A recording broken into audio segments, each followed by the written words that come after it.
Hello again, everyone. I am Mountain Bike Tom, and welcome to another episode of MTB Geek Theater, in which we geek out on the technology of the modern mountain bike. Let me ask you a question. When you're riding along on your mountain bike, what are you really riding on? Sound like a trick question? Well, here's a hint. Answer: air. Of course, there's air in your front suspension, your fork. There's air in your rear suspension, your shock. But you say, well, Tom, I don't have an air shock like that. I've got a hardtail, or maybe I've got a coil sprung shock. How about this? There's air in your tires, so you're always, no matter how you look at it, you're always going to be riding on air. And today in MTB Geek Theater, we're going to be talking about the air in your rear shock, assuming you have one like that. And specifically, we're going to be talking about sag, what sag is, how you set sag, and why I believe that the Autosag feature provided on specialized mountain bikes is shockingly good. Okay, so what is sag? Well, sag refers to the amount that the bike settles or the shock compresses under the rider's weight alone. So when you're sitting on your mountain bike just riding on the road, the shock will compress a certain amount, and that amount is called sag. And the sag, of course, is determined by the pressure in the shock chamber itself, in the case of an air-sprung shock. So how much is the right amount of air? Well, that's what we have to know in order to correctly set sag. In order to figure that out, let's take a look at a couple of extremes. Let's see what happens if we underinflate or overinflate the shock. In other words, we have too much or too little sag. Okay, for the first test, I've overinflated the shock. I pumped it up to 300 psi, which is much more than you would ever want to be riding in. So 300 psi. Okay, to see what an overinflated shock would do, let's first put the rubber O-ring up against the shock body, and I'm going to carefully mount the bike.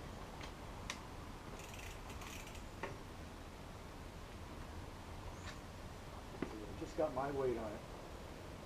Take it off. Well, you should be able to see that with the shock overinflated, the piston only moved in a little bit. You can see the O-ring is just barely separated from the shock body. So with the shock overinflated, you have very little sag. So if you're riding down the trail, every bump you hit is going to be jarring. You're not going to get any compression to speak of. So that's probably not what you want. Now let's take a look at the opposite scenario with the shock severely underinflated. To see what underinflation would do, I'm going to let all the air out of the shock, or at least as much as I can get out.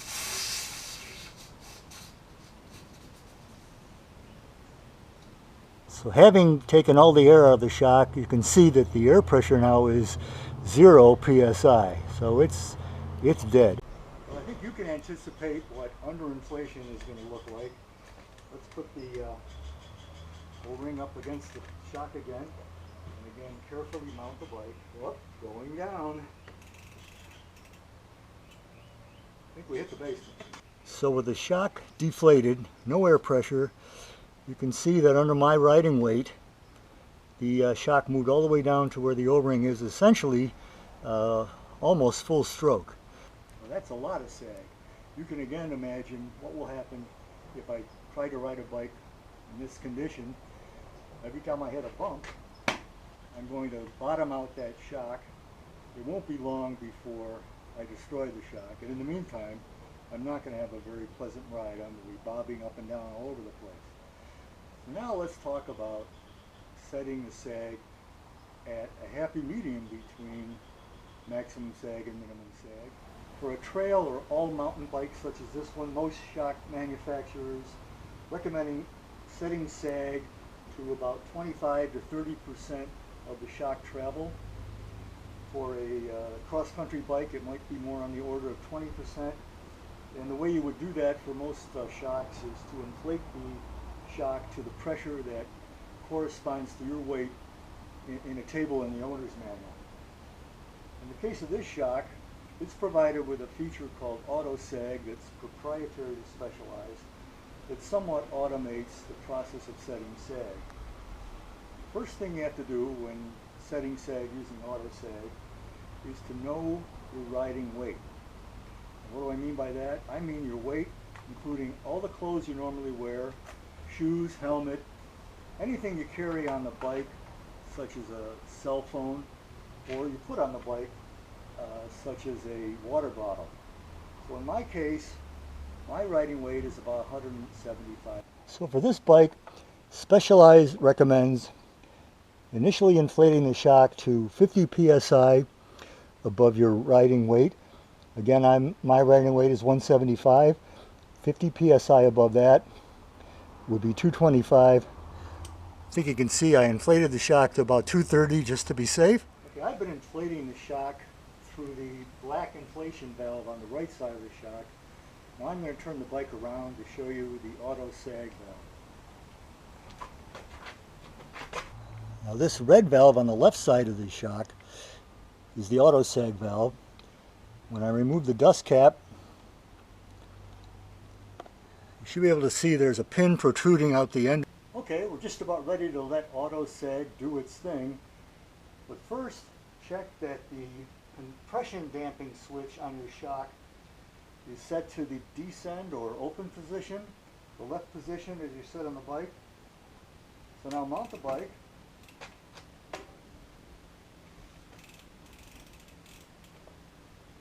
Get settled in so you're not rocking around. And with your weight on the bike, push the pin on the Autosag valve until all the air is out. Release the pin, cycle the bike a couple times. You're done. Autosag is set. Okay, so now let's check how well the Autosag feature worked. Put the O-ring back up against the valve body. Gently mount the bike. Try not to rock it. And gently dismount. Remember I said that typical set point for sag is 25 to 30% of the travel of the shock for this type of bike. I think if you look at the O-ring, you can see it's about 1/4 of the way, or 25% of the travel. Specialized introduced Autosag about 5 years ago, and since then the reviews have been mostly good, but I have read some comments online by folks who are not that enamored with Autosag. They feel that it gives them the wrong setting, so they've been setting their sag manually, maybe say to 40% travel or 20% travel, something like this. I feel that may be a mistake, and let me explain why. Using this crude visual aid I've made. So this is supposed to represent a shock. I've got a clear plastic bottle. I cut the bottom out.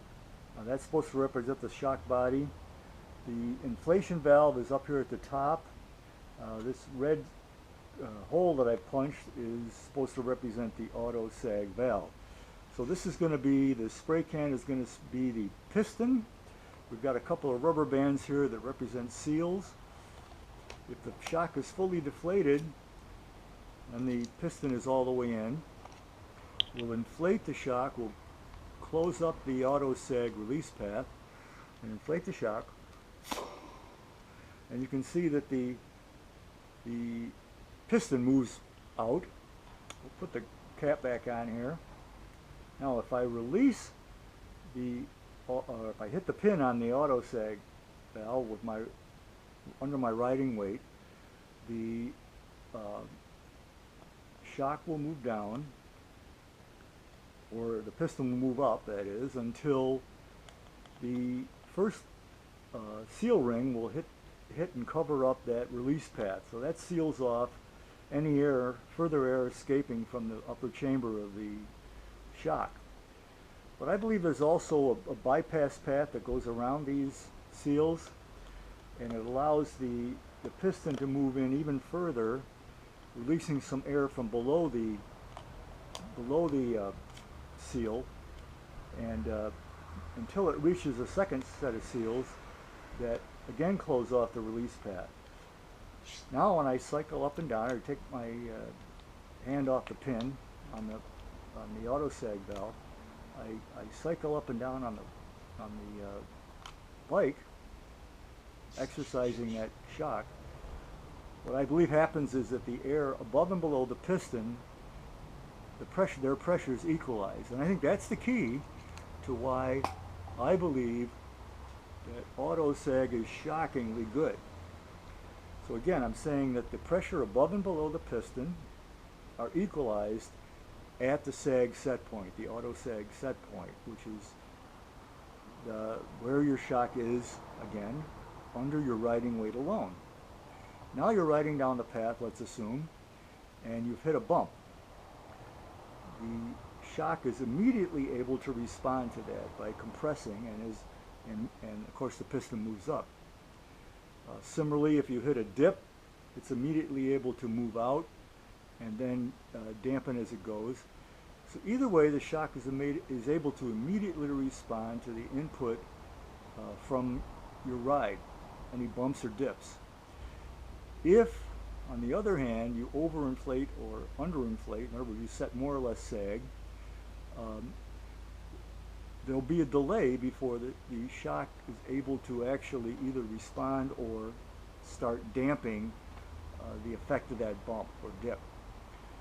So I think if you're having problems with your shock, if it's a specialized Autosag equipped shock, you're having problems with it, I would say there's a couple things to look at first.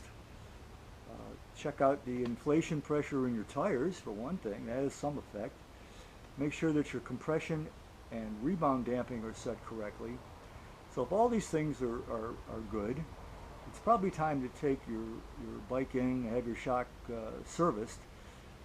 Technically, you're supposed to have these things serviced about every 30 hours to have the seals examined and lubed, and that could be your problem. Some of you will undoubtedly disagree. I'll look for your comments online. Until then, happy riding. I'll see you out on the trail.